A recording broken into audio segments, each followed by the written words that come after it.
I searched far and wide for this Big Deke News Steelers vs. Browns Thursday Night Football preview to get you the best bets and investments possible. Not just from one app, but from multiple. You got to scout, you got to look around and see what the best deals are. So that's what I did. That's why I'm here. That's why this is Big Deke News. The first one is on FanDuel. It's a free $10 bet. Obviously, it's not completely free. There's some stipulations. You'll get the money back if you lose in the form of betting $10 again. But the stipulations are it's got to be a 3-leg parlay for this Thursday Night Football game coming up. And also the odds on the 3-leg parlay got to at least be plus 400 and over. So the parlay I cooked up was Najee Harris over 52.5 yards with a Najee Harris touchdown and also George Pickens getting over 29.5 yards. With Najee, here's what I'm thinking. He got 49 yards last week. He's averaging 36 yards per game on the season. I think he's going to be steadily improving as the season goes on. Think back to Le'Veon Bell whenever he got suspended a couple of those seasons, had to miss the first couple games. He didn't look right, or whenever he even sat out for his franchise tag. He didn't look right early on because he didn't get the same reps in preseason. And that's been the case this offseason with Najee Harris with his injury. He hasn't been getting the work that he would have liked or like kind of just what he would have expected. So he's getting that as the regular season plays out in live time. So I think as the season goes on, he's going to be getting better and better. And this O-line, we got to give a shout out to them for their last week's performance. I think they were really good in the passing game. They could still improve in the running game. Najee Harris missed some stuff. We're seeing this stuff fly around on social media on what Najee Harris could have done better, and I just think he will get better as time goes on, as he gets more reps in actual real game regular season action. But also, this is a matchup that he thrives in. Think of the two Browns games last year. First one, he had 98 yards. Second one, he had 188 yards and had a touchdown in each game. And the Browns defense is depleted in this game. They will be without Jadeveon Clowney, so that should only help in our rushing attack. George Pickens on the over of 29.5 yards. I was wrong last week. I had him over, I think it was 29.5 again last week on that spread, or on that line. I think it moved up to 31, but he only got 23. It was on that one reception before halftime. Something's got to give. That's the only reason he's in this parlay and why I actually think something's going to happen. Something's got to give. He's saying he's open 90% of the time.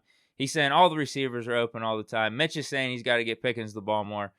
Let's see it happen this game. Next, we got a DraftKings. I don't even know what you would call this. This is a really cool one, though. It's if you bet on the Steelers' money line, any amount up to $100, and at some point in the game, the Steelers go up by 7. At any point in the game, they go up by 7, not the end of the game, you win that money line bet. So I thought it was a fun one. I put $30 on it, and with the spread being at plus 175, the payout is $82.50. But since we're talking about money line and Steelers winning the game, let's talk about how they could win the game and why. First, you just got to sell out and stop the run. That's a huge part of the Browns' offense. I don't think much has changed from last season, especially with them having Brissett at quarterback and then not having Jarvis Landry back. It's pretty much the same cast of weapons outside of it being Odell Beckham. Now it's Amari Cooper. Their second and third receivers still up in the air. It's like Donovan Peoples-Jones. Their tight end scenario still Njoku, Harrison Bryant. But they go through their running backs. That's where their offense goes through. Nick Chubb and Kareem Hunt, and they're both having really good seasons thus far. And it looks like their offensive line hasn't really missed a beat either. They've been protecting Brissett pretty good and also getting some push in the running game to open up lanes for Nick Chubb and Kareem Hunt to have that success. So to piggyback off that, we need Highsmith and Reed whenever the Browns are going to pass the ball to get pressure on Brissett, because when he does have time, he can make some things happen. I really don't think he's that good of a quarterback. But first, it starts with stopping the run. You got to do that first.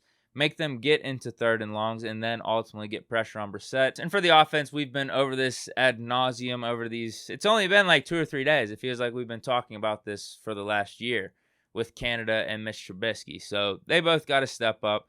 Let's feed Deontay. Let's feed Pickens. Let's feed Claypool. Let's just feed our weapons. We have really good guys on offense. Najee Harris got to do better, but as I said, I think he will, going up against this Browns defense and also with how the offensive line's been playing. Anything else on offense? No, that's really it. Let's just play better. And then lastly, we can't be missing our can't miss parlay.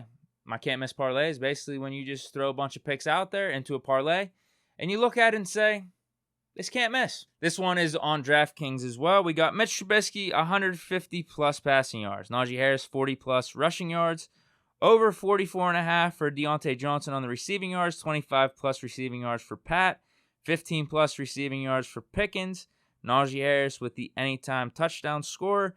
And also Steelers money line. I put $5 on that to pay out $80. The spread on this parlay is plus 1,500.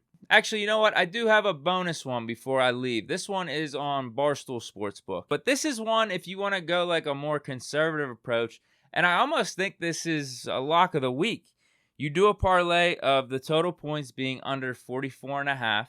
So that would mean like if the Steelers win 2017, that's under. If the Steelers win 23-17, that would still be under. Even a 23 to 21 point game would be under. I mean, you got to think both teams are going to try to establish a run, which will kill the clock. Steelers defense is good. I don't really see the Browns scoring that much.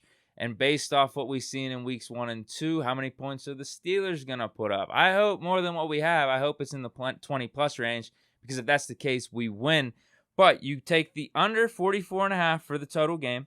And then you add Steelers spread, you adjust the spread a little bit to plus 10. That gets you almost even odds. It's minus 110 on that two-leg parlay. So I think that's intriguing. I'm not going to do it, though. I've said this before. Taking the under, nah, it's kind of boring, not as fun. And also, Steelers plus 10, fuck the points. We don't need them. Steelers are winning outright.